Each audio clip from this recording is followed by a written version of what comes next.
another new video. আপনাদের কাছে আমি একটু জলফির আচার বানাবো একদম দেখতে থাকুন। শুনতে কী করি।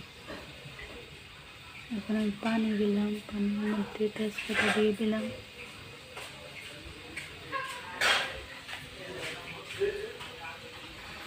পানির মধ্যে আমি চিনি দিয়ে দিলাম, চিনিটা গলায় নিব। গলানোর পর আমি জলফি দিয়ে দিব। চিনির মধ্যে আমি একটু হলুদ পাখি দিয়ে দিলাম, মানে একটু কালারের জন্য, কালারটা সুন্দর আসে। আপনারা চাইলে চম্পা রং দিতে পারেন। হলুদটা দেওয়ার পর দেখুন এই যে কালারটা কত সুন্দর দেখা যাচ্ছে। এই যে জলফিটা আমি দিয়ে দিলাম এর সাথে, এবং মিক্স করব। দিয়ে দিলাম একটু মরিচ পাখি আর স্বাদ মতো লবণ। এই যে লাড়তে লাড়তে এখন এরকম হয়েছে। মরিচটা দিলাম, একটু ঝাল লাগবে আর একটু কালার আসবে। যারা তেল ছাড়া আচার বানাতে চান এরকমভাবে বানাতে পারেন।